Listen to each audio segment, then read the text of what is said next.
Welcome to the Fractional Interest Podcast. I'm Bill Gross, your host. I'm really excited to have today a guy who's not is just one of the leading title representatives and title resources in California, in Southern California in particular. This guy was so good, he actually was giving classes to attorneys for continuing education, sharing with them the strategies to avoid common mistakes in probate and the best practices to get the best results. In fractional interest, we are often problems happen. How do we resolve them? So excited to have Kevin Sayles, a longtime friend and colleague and business vendor. Kevin, thanks for joining us again today. No problem. I'm glad to be here. So I think oftentimes people don't think of something as being a fractional interest dispute, but so many probate cases involve property that wasn't thought out properly when it was distributed or somebody died, meaning nobody planned ahead properly. And we end up with multiple owners in many cases with no agreement or format. How often do you see this happening in your practice? I see a lot of fractional interest situations. I see a lot of transactions where maybe the mom and dad had the property previously, they've now passed away, and however many kids they have, and sometimes it's their kids plus their grandkids, maybe even great grandkids, they all come into play, which breaks up the interest. I think recently I had a portfolio of 3 properties referred to me by an attorney where there's a dispute over the percentages because there was deeds and then somebody died and they deeded them, but they had 3 parties with 3 percentages, and then the wording was imprecise. Yep. When it went from one deed to the next. It was really interesting, just for those watching, that the other title company had given a prelim that claimed to answer the question who owns how much, subject to several unrecorded, uninsured deeds. Whereas your company said, well, we have no idea of knowing because there's these uninsured deeds. We need to figure out what all those mean. And I think that was just interesting where you could say you were wrong, you could say you were right. But what is clear is you both end up in the same spot, which is sometimes these things, there is no answer. That's why we have a court case, right? Yeah, absolutely. And one of the things that I see often where that maybe people outside of title don't always understand why it's done this way. But when let's say there's some deeds that say, oh, I have a third, and then there's some other deeds that don't say what my percentage is, or maybe deeds get mixed up and then this one is a sixth and this one's a third. I even had one some years ago where all the deeds said a third, it's a third, a third, a third. Then they changed it to decimal points. So instead of when the person with a third ended up deeding a sixth, one half of their third to one person, half a third to the other, instead of going 1/6 and 1/6, they switched it to decimals.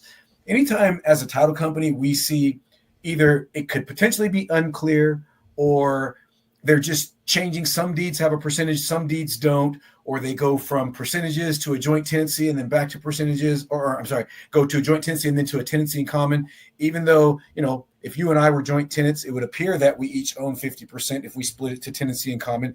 When those things are not explicit on the deed, when it is not clear absolutely as to what they're deeding, then we typically will just say these parties, all 10 of them as their interest appears of record, because we're kind of taking our hands out of it, saying we're not going to argue all of this. I've had countless cases where it's a joint tenancy, John and Jane, they're joint tenants, they're siblings, let's say, but they were joint, but they always knew that Jane put up 60% of the money.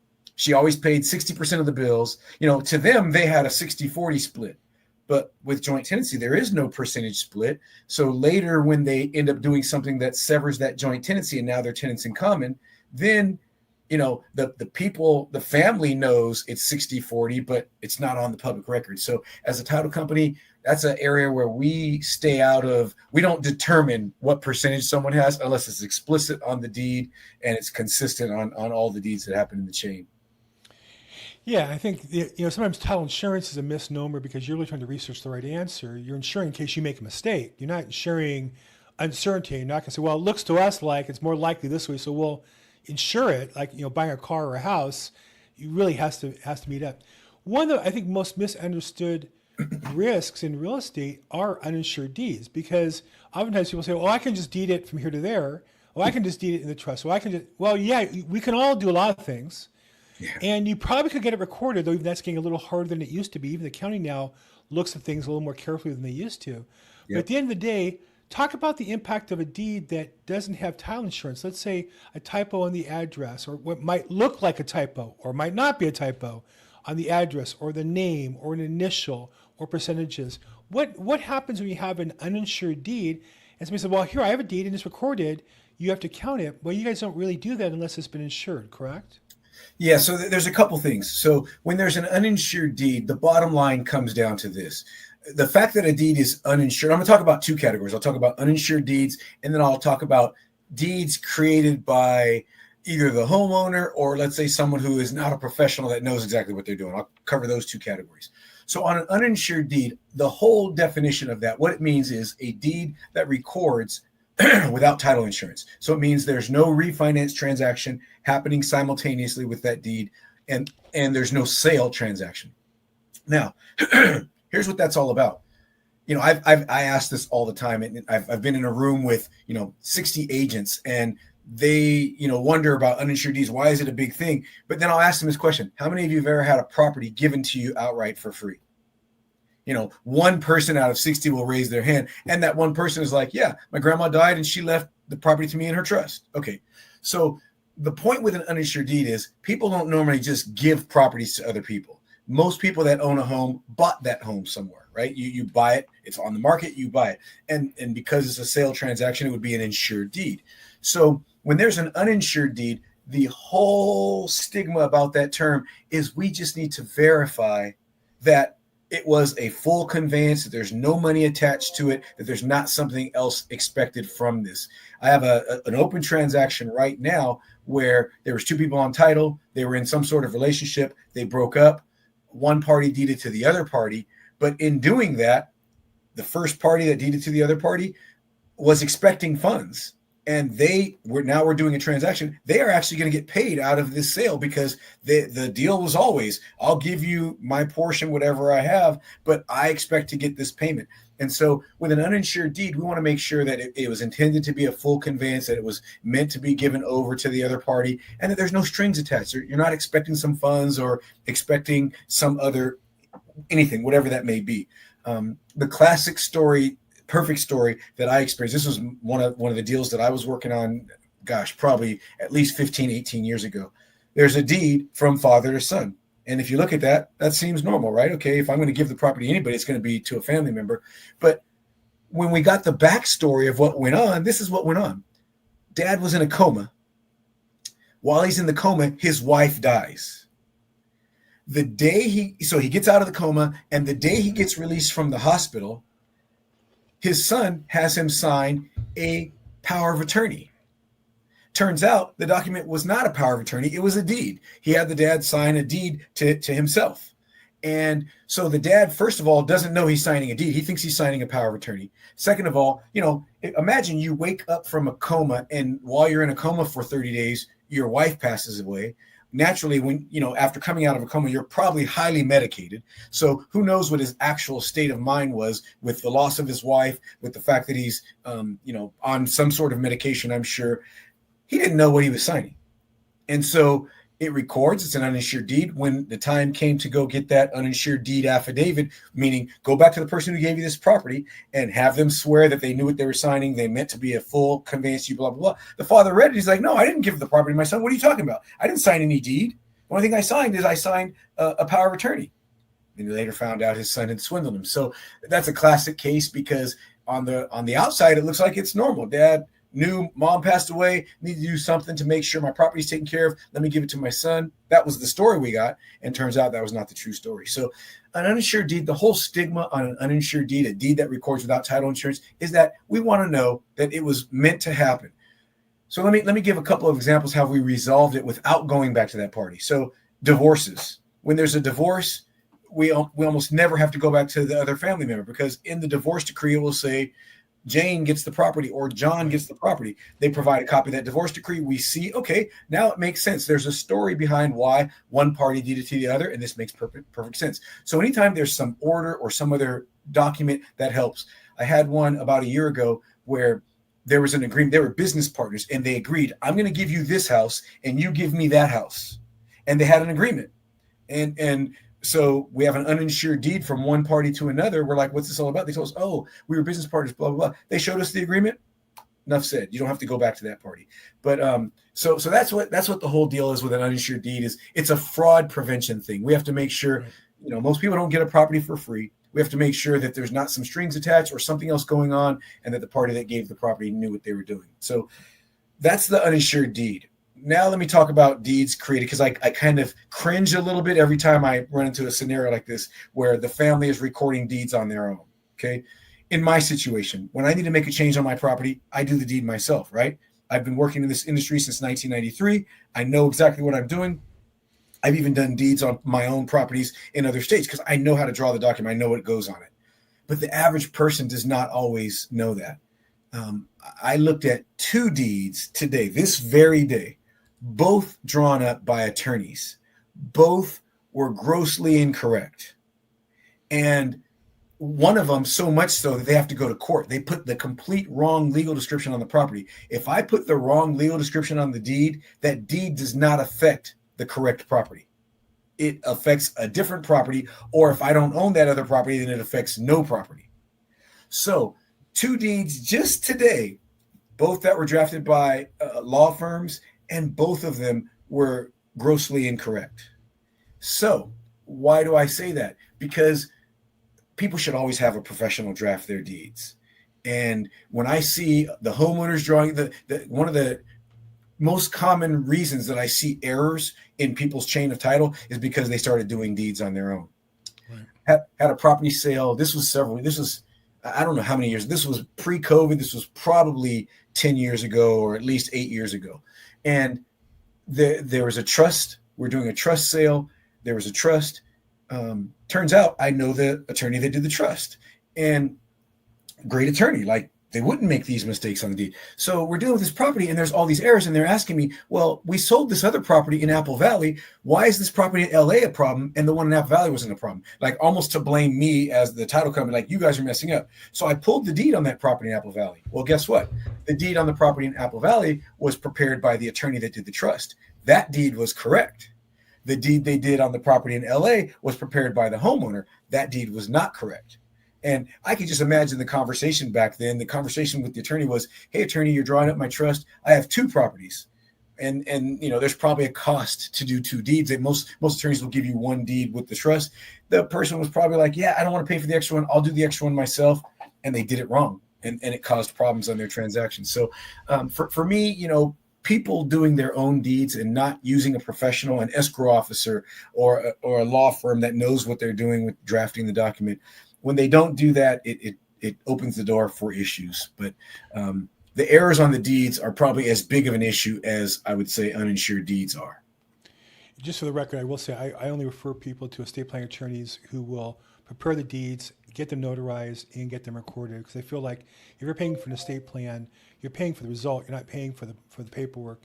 And I know the attorneys disagree, and I respect that opinion. But for me, as a real estate agent, customers never come to me to say, I just want the plan designed and I can take it from there. They want it done for them.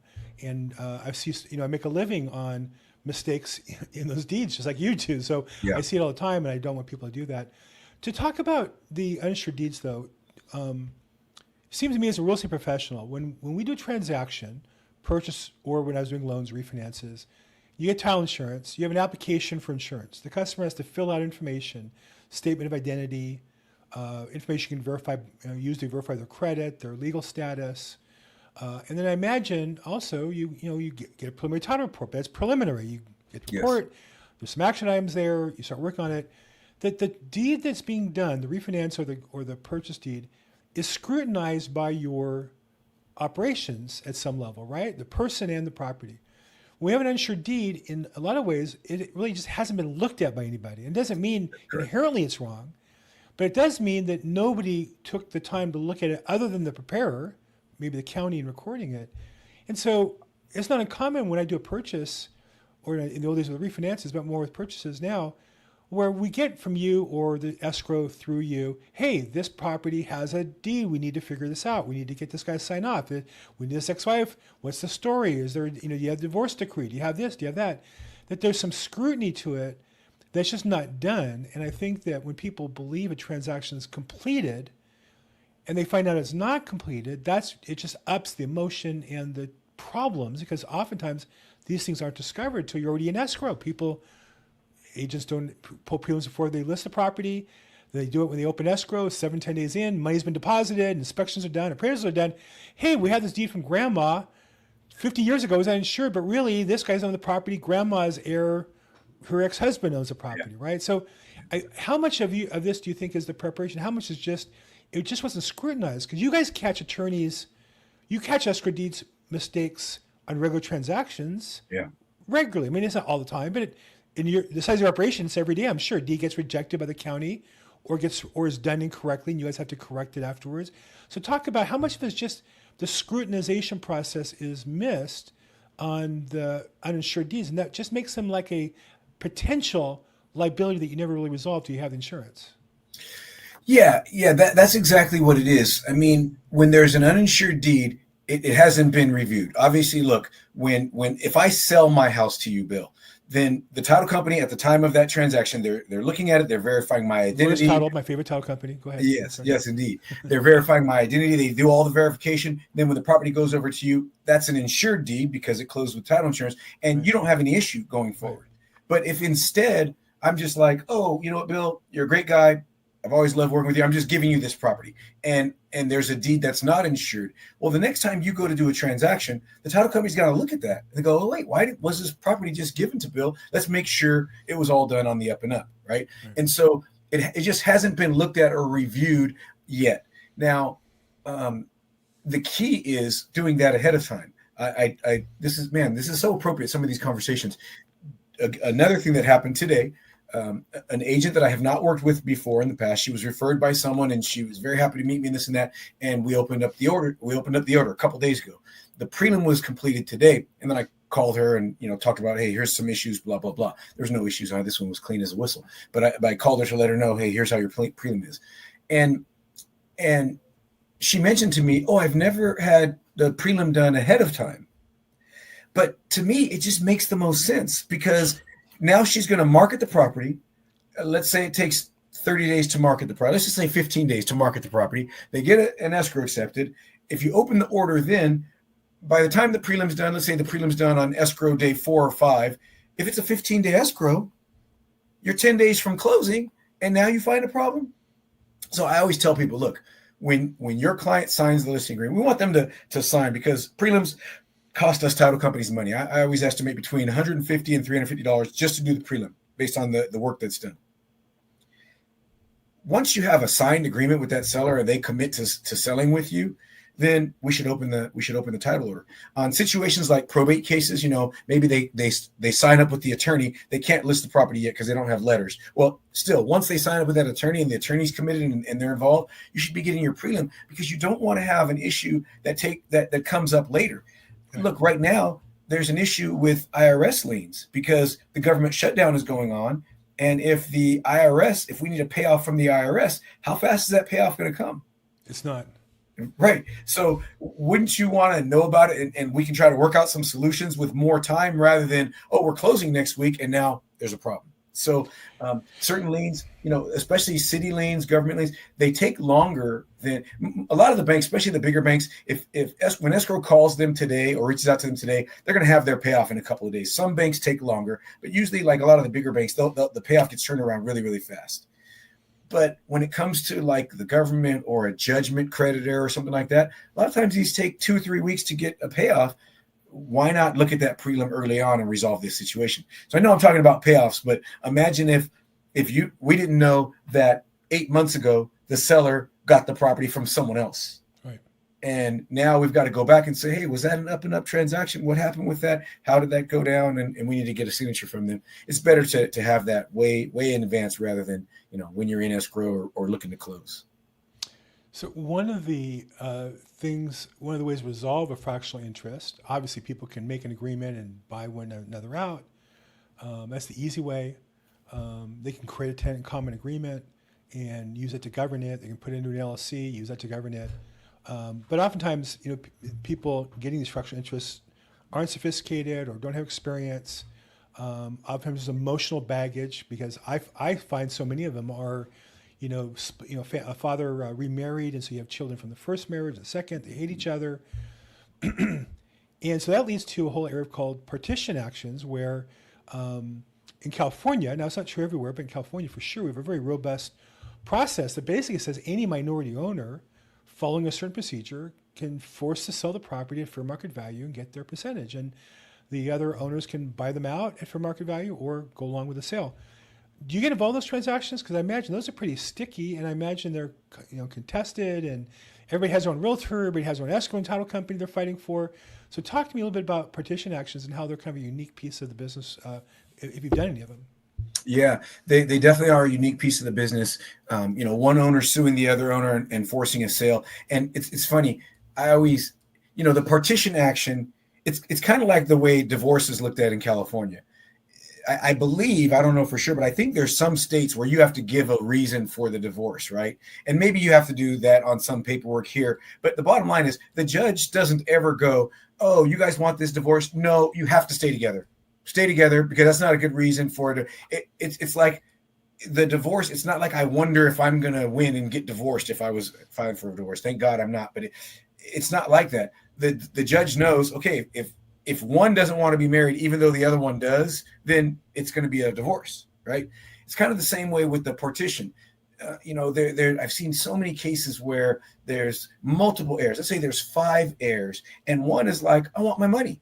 We all inherited the property, and the trust distributed the property to us, and now all 5 of us on the property, but I don't want to own this property with you guys. I want my 1/5 of this property in cash.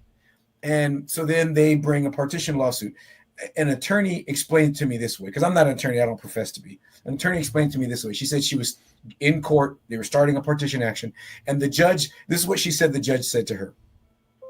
Okay, are you guys going to decide who sells the property, or do you want me to decide who? And she basically told them, go out in the hall, get it settled, and tell me what you guys are going to go do. Because the judge is not going to say, oh, no, everybody, we're keeping the property. You all have to keep the property. They're not ever going to say that, right? That's some of the family situations I've seen. I mean, I one situation years ago, the heir who was running everything didn't kill the person, but ran into them with their car. Like it was assault. I think they probably ended up getting arrested because they were trying to get them arrested. The fighting can get so contentious. The best solution is, you know what? Sell the property. Each of you go your own way. So if one of those parties if one of those, let's say 1/5 owners wants to buy it and buy the rest of them out, by all means, usually they're like, yeah, that's no problem. We'll do that. If fair market value is $1 million, you pay the $1 million minus your portion and you get the property. Yeah. But if none of the owners can buy it, then they sell it and they each walk away with their own separate check. So they do get contentious, but they get to a point where they're resolved. Either they get to a point where everybody agrees, or there's some court order ordering the property sold. Sometimes it gets to the point where there's some fiduciary that comes in to take over things, or a receiver. But generally speaking, the way that this attorney was explaining to me is like, we never litigate, though. They don't actually go into full litigation. She said almost always they get settled before, because the judge is like, the end result's going to be that we sell the property. So do you guys want to figure it out, or do you want me to just force it? Do you want to sell the property and pay legal fees, or just sell the property? I've interviewed, I've been involved in a couple, and they hit the same format. I've interviewed 2 attorneys, and they say 9% of the time is what I've experienced, which is you have a dispute. Usually the minority owner who just wants to be cashed out. The majority owner enjoys the property and maybe has control of the property physically, which they're not necessarily entitled to. That's another legal issue. And they don't want to sell. And so as I've always advised them, legally they have to sell. There is no end game that says they get to keep the property and force you to be a minority owner. So the process is you tell them this. Then you have the strongly worded attorney letter that outlines you're going to lose and pay our attorney's fees for forcing this action, and they go along with it. And they file the lawsuit, and 90% of the time it folds in, they agree, and there's a process that everybody agrees on to sell the property. But they both had to pay attorney's fees, thousands of dollars kind of wasted. So that's why I did this podcast, was a hope to avoid some of those by A, avoiding fractional interests, and then B, when you have one, to work a way out. And just to go back to what you said previously, I almost hesitate to have you as my guest, though I've had you on numerous times on my podcast. I think you're my most common guest, most prolific, I guess, that I really enjoy, because I learn so much from you. But I must hesitate because if every realtor just did two things, if they just ordered a prelim as soon as a probate was open or they had a listing, and or B, use the service that you offer, something 24/7. I don't know the name of it, but there's like an app you gave me access to as your customer. That I go online and research the history of property by pull the documents, and generally the documents are there. If not, then there's like an online thing and I request them. If every realtor just did that, like 90% of these title problems would just go away because you'd be working them before they were in escrow. I should say this way: 90% of the title problems in escrow would go away because you wouldn't open escrow until you resolve the problem. And so in fractional interest, I think that one of the things that is critical is that attorneys, when they draft documents, need to get the right legal chain of title and check it. And I don't know, so that brings me to this, it's a long-winded way to ask this question. When there are non-purchases and non-refinance transactions being done, deeds are done by attorneys, let's say in a settlement or in a distribution, that normally don't require title insurance, can they pay for title insurance so that the scrutiny is provided to it to make sure that it's done right and it's insured and they have insurance that it was actually done right down the road? Yeah. So, every title company is different. I can only speak to what our current policies are. Generally speaking, I'll say it this way. It's a case-by-case basis. So I have to get some of the circumstances and understand what's going on. And the issue is this. If the property is in dad's name, trustee of the trust, the moment dad dies is the transfer in ownership. So legally by California law, the beneficiaries who are receiving that property are already the owners. That's why they reassess based on the date of death, right? So that's what the Revenue and Tax Code says. Date of death is a change in ownership. So now we're providing title insurance to someone who's already an owner. That's not something we really want to be doing. That's why we as a title company, we're always recording a document.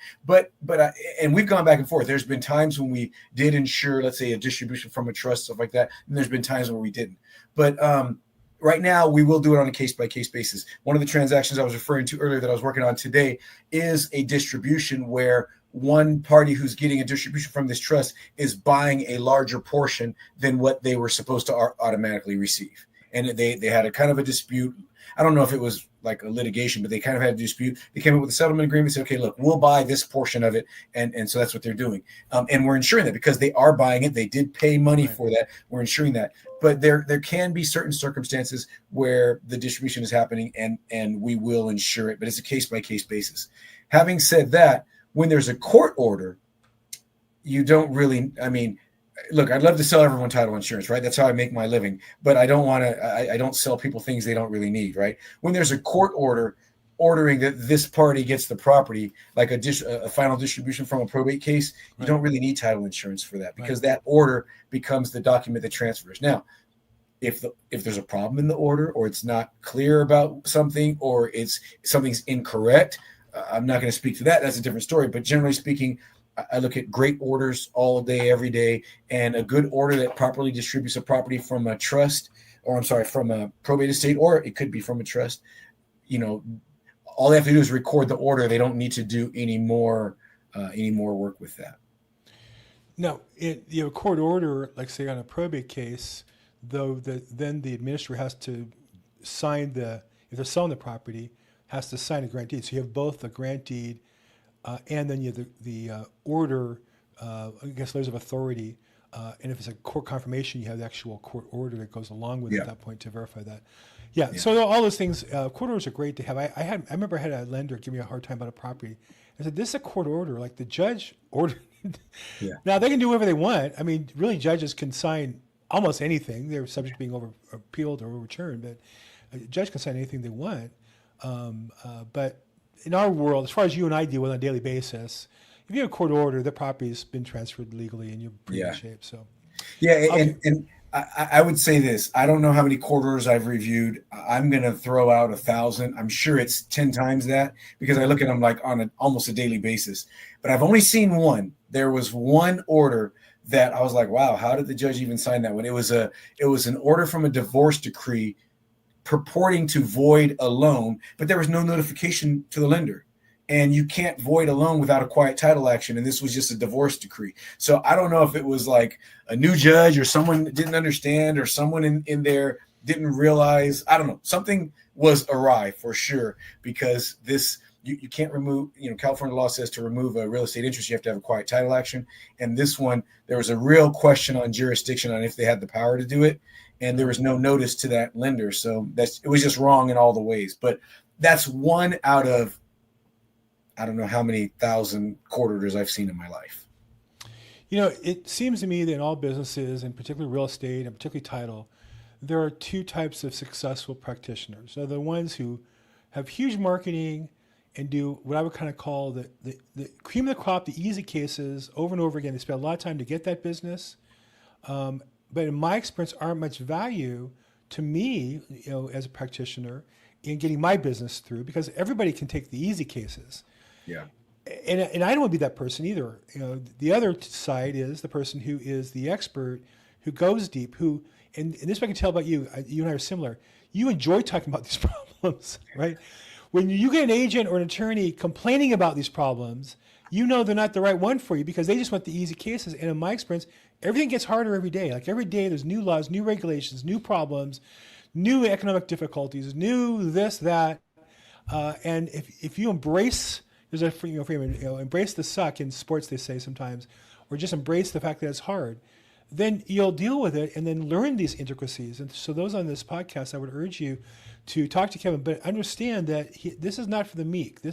Yes, he'll take the easy cases, and yes, he'll come back to you with his problems, but I would say take him as an example and as a colleague and a mentor to learn that the real value is learning the hard edge cases for your customers, so that when that rare case comes back a second time, you can help your customer, you can help the attorney, you can help whoever's involved in the deal by that knowledge. Now tell me, what was it that caused you to kind of go down this rabbit hole of being a title rep who's an expert in this stuff? Because most of your colleagues, I'm sure you know this, they don't get involved in this at all. Yeah, I think probably the biggest thing is that I'm built that way. I'm built where I want to really understand something and know it to a deep level. And so I started my career in banking. I was a lender, and I had this lending experience. I went to the corporate office, became a trainer, and that's how I ended up getting hired at the first title company. They were looking for someone with lending experience. They were looking for a unicorn, and I was that unicorn. They were looking for someone with lending experience and had been certified in these different training programs to be able to create training material. I thought I was going to the company that I went to was owned by Countrywide at the time. It was called LandSafe Title back in the day. I thought I was going to interview as a loan manager at Countrywide. Turns out they called me in to interview for the training manager at the title company. So having said all that, I went there. Well, what I learned when I got there is some of my banking experience. We did loans at the bank. We did, for some certain types of loans, we did our own escrow process. I didn't know there was a company out there called Escrow that did that. We just learned to do it on ours. We had to do our own closing statements. And we had to underwrite our files. We had to review our prelims and clear liens to be able to get the loan closed. So when you do that stuff, and that's how you make your living, you become, at least me, it became very important that I know how to deal with it. And then when you see how an underwriter makes an incorrect decision or doesn't consider all the factors, then you start to realize, oh, so if I know this, if I know the loan program, let's say, and I know how this fits into that loan program, someone else might miss it. I can get more deals done because I can show them how it still works, right? Yes. And that's the mentality, this is the first job out of college. That's the mentality I learned in lending. And so thankfully I didn't make very good money working for that bank, for that first bank, but the training was phenomenal. Sure. And so thankfully that's kind of carried through to what I do now. And I learned years ago that I back in the early 2000s, I was working with someone who started in title before I was born. Wow. So you talk about, he has way more experience than me, tons more, but there was an issue and he had the law wrong on that issue. And so, here I am, like, I'm not going to go in there like I'm all knowing, because this guy's he started 2 years before I was born in title. I'm like, this guy knows probably more than he's probably forgotten more than I'll ever learn. Right. Yet I knew that the information I had was correct. And this person was the decision maker at that title company. Talked with him, got the situation approved because he checked it. he said, like, you feel so strongly about this, and he checked it and he found like, oh, you're actually correct on that. We got the deal approved and we got the deal closed. Right. And so for me, that was a great reinforcement that, you know what, everyone doesn't always know.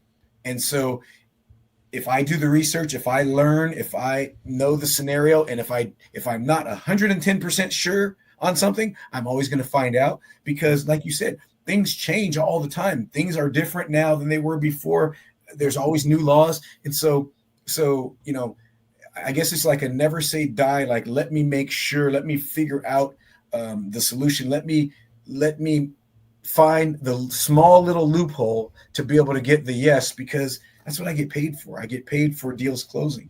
Thankfully, I'm in the part of this job where I have one job to close transactions. There's another side of our business that prevents risk. Not that I do anything risky, right? Because I don't want to, I'm not going to do that to our company. But point being, my job is to find the way we can close it. Right. And as long as we do that within our risk profile, then we're good to go. I think you confirmed the career advice I usually give young people, which is your first job out of college. You should look at like you're getting a graduate degree, but they're paying you something. Even if it's next to nothing, minimum wage or whatever, you're learning and they're paying you, whereas in college you have to pay to learn. Yeah. And in some ways, my first real estate job was working for a bank that paid us very little per loan. And so my colleagues at other mortgage companies could do 2 or 3 loans a month, and I had to do 20 to make the same money. But by having to do 20, I learned so much in that period of time. I was there for about a year. I did more loans than they did in 5-10 years. Yeah. And so I knew guidelines, I knew underwriting, I knew problems. So then I left and went to a company that paid me more per deal. And I think the same is true for most of us. If you have a high volume and you learn a niche really narrowly, you can then take that someplace else and get paid and make good. And again, the pay is a reflection of the value you're creating for other people. So all these title orders you're doing are helping people like me get paid and helping my customers get their equity. So again, it's not just about you getting paid, it's about you being more valuable to your customers so that you get paid, I think. Yeah. Yeah. Bill, what you said is so true. And I have echoed that to many people that were getting started in this business, what you said about working in banking, and it so very true. When you were in banking, you probably looked at more tax returns in a year than one of your friends at the at a broker or wherever looked at in 3 years. And 5 years, 10 years, for sure. Yeah, that volume just really educates it. Yeah, so I love it. That's so true. Yeah, that's for all of us. And I find that with attorneys too, that so many attorneys came through some niche business and then got their law license or had a law license, but they previously worked in some niche that they learned really well. And as a result of that, they applied those two together. And I think for all of us, career advice for me always is learn something and do a lot of something. Let the big company pay you, and they always pay you. They always train you. I remember my first job out of college was Hughes Aircraft Company. They would pay for any training I wanted on computers, technology, manufacturing. I was in the purchase side business. It was amazing the education I got for free while I worked there. I was underpaid, but I was getting paid to learn at the time. So look, fractional interest is obviously a very narrow niche, yet very interesting, and it's only unimportant until you have a transaction. Then it becomes everything in the world. Kevin, you're a great resource. I really appreciate having you on. I appreciate having you in my business. For those who want more Kevin Sayles in their life, and you all should, I have below his contact information, as well as you can go to his website and see his handsome picture, as well as get that information. Feel free to reach out to me if I can help you reach Kevin. Kevin, thank you again so much for educating our industry, educating me, and helping me with my business, and helping everybody else who's listening today. Thank you for having me. I appreciate it. And for the rest of you, this is the Fractional Interest Podcast. We do an episode every week where we talk to attorneys or vendors on how to deal with fractional interest, whether it be in a private case or any other real estate related transaction. I have a paper I put together on how you value fractional interests in real estate, because you don't get the same value if you only own a percentage as the full, and it varies by product type and situation. If you're interested in that, reach out to me. I'm more glad to talk to you about that. It's not something I just give out to anybody, but I'd love to have a personal relationship with you and talk about what your business is and see if that's something that's of value for you in your practice. If I can help in any way, reach out. I'm at Bill Gross Probate on social media. As always, make today your best day ever. Thanks so much.